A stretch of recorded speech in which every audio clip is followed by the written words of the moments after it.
Index fund बढ़ेगा, उस जिससे आपका पैसा भी बढ़ जाएगा और 2-3 साल में दुगुना तिगुना चौगुना पैसा आपका हो जाएगा।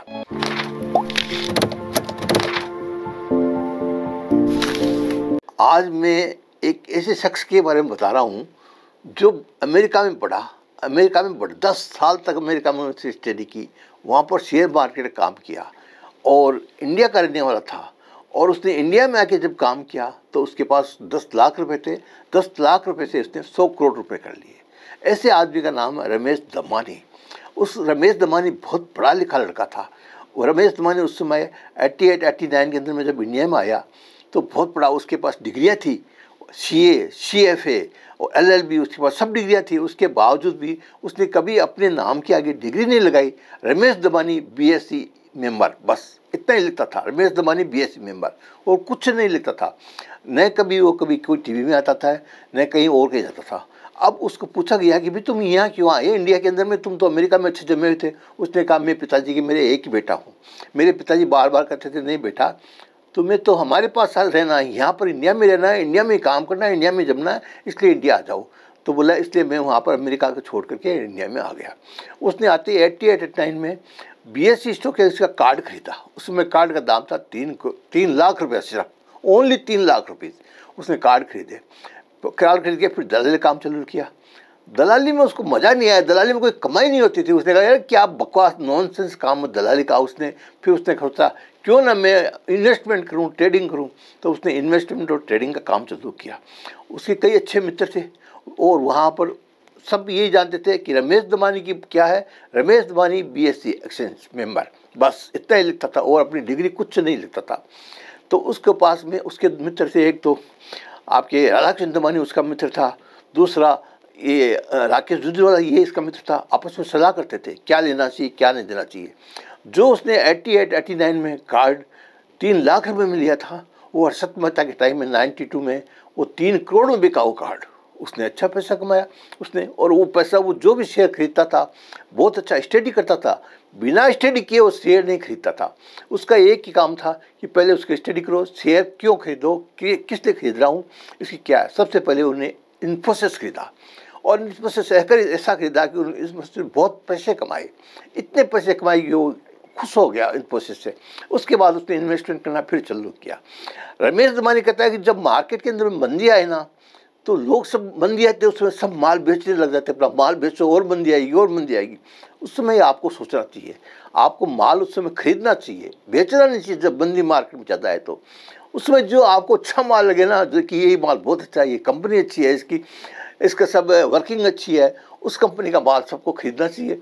और जब आप वो माल खरीदोगे उसमें निश्चित तेजी आएगी। लेकिन मंदी के अंदर में जनरल इन्वेस्टर क्या करता है, जब मंदी आती है तो मार्केट में माल बेच के लॉस बुक कर जाता है। ये कभी नहीं करना चाहिए। अगर कोई शेयर में मंदी आए तो पहले देखो क्यों आई मंदी, कारण क्या उसका। वो बड़ा हंस के बोलता था, वो कारण क्या उसका मंदी आने का, क्या शेयर खराब है, क्या किसी ने बल्क में माल बेचा है, क्या कोई और कोई कारण है, या कंपनी में आग लग गई है। तो पता लगने के बाद यदि कोई कारण नहीं है तो फिर उस शेयर को बेचो मत, रखो, उसमें फिर वापस तेजी आएगी और अच्छी तेजी आएगी, ये समझो। ये कहता था। और जब कोई शेयर में तेजी आती तो लोग लेने भागते मार्केट के अंदर में। तो वो कहता है कि जब शेयर में जब ज़्यादा तेजी आए तो आप लेने मत भागो उस शेयर को, आप पहले उस शेयर की स्टडी करो कि शेयर क्यों बढ़ रहा है, क्या सट्टे में बढ़ रहा है, क्या कोई ब्रोकर ले रहा है, या कोई और कोई इंस्टीट्यूशन ले रही है, किस कारण से बढ़ रहा है शेयर। उसके बाद उस शेयर को लो, नहीं तो आप शेयर को मत लो। नहीं तो अगर बढ़ जाए ज़्यादा तो आप शेयर बेच के पैसे कमा लो। उसके पास में कई उसके दोस्त आते थे, कोई इंजीनियर होता था, कोई डॉक्टर होता था। तो ये सब आते थे कि साहब हम किस में इन्वेस्टमेंट किस में करें, रमेश धमानी को। तो रमेश धमानी कहता है यदि आप शेयर मार्केट को जानते हो तो बड़ी अच्छी बात है, कोई अच्छा शेयर लो, उसमें इन्वेस्ट करो। यदि आप शेयर मार्केट को नहीं जानते हो और आपके पास स्पेयर पैसे पड़े हैं, तो जब मार्केट में मंदी आ जाए तो आप इंडेक्स फंड में पैसा लगा दो। इंडेक्स फंड बढ़ेगा, उस जिससे आपका पैसा भी बढ़ जाएगा और 2-3 साल में दुगुना तिगुना चौगुना पैसा आपका हो जाएगा। ये सलाह देता था कि आप अगर पैसे स्पेयर हो, आप शेयर मार्केट में नहीं जानते हो तो इंडेक्स फंड में आप काम करो। वो ये कहता था रमेश धमानी। उसके बाद में रमेश धमानी फिर अच्छा कमाने लगा और वो ऐसे करते उसके पास में आज उसके 100 करोड़ रुपए हो गए उसके पास में, और रमेश धमानी का नाम हो गया। बॉम्बे स्टॉक एक्सचेंज में सिर्फ वही एक था, कोई डिग्री नहीं लगाता था अपने नाम के आगे, सिर्फ रमेश धमानी BSc मेंबर, बस उसने एनएससी का भी कार्ड नहीं लिया, बस खाली वो बीएससी में काम करता था और उसके बड़े अच्छे अच्छे मित्र थे और उसने अच्छा पैसा कमाया। आज भी वो अपना अच्छा, उसके बच्चे हैं, उसका परिवार है, उसका लड़का है, वो भी काम करता है। वो लेकिन उनका सिद्धांत है कि कोई भी शेयर लो सोच समझ के लो, उसको सोचो समझो, मंदी क्यों आई है तो क्यों कारण उसका देखो, फिर उसके बाद शेयर बेचो।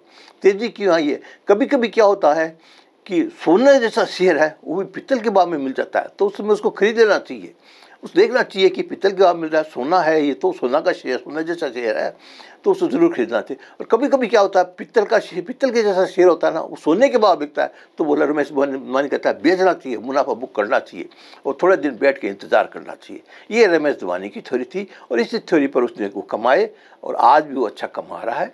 ऐसे रमेश धवानी जैसे आपको ब्रोकर का आपको ये फॉलो करना चाहिए कि जब मार्केट में मंदी आए तो बेचने की चेष्टा नहीं, उस समय लेने की चेष्टा करनी चाहिए। ऐसा कौन सा शेयर है जिसमें मैं लेऊँ, मैं अच्छा कमा सकता हूँ, तो आप रमेश धवानी बन सकते हो। और जब मार्केट में तेजी आए तो उसमें लेने की चेष्टा मत करो, उस समय ये देखो कि कौन सा शेयर है शायद जो ज़्यादा बढ़ गया और अब उसकी वर्थ नहीं है, तो उसको बेचो और आप उसमें कमा सकते हो, तो आप रमेश धवानी बन सकते हो। हर कोई रमेश धवानी नहीं बन सकता, इसलिए आपको चेष्टा करनी चाहिए। मैं आपको जब तक अगला फिर कोई किसी के बारे में बताऊं, तब तक के लिए आप चैनल को सब्सक्राइब करिए, लाइक करिए और घंटी बजाइए। जय हिंद।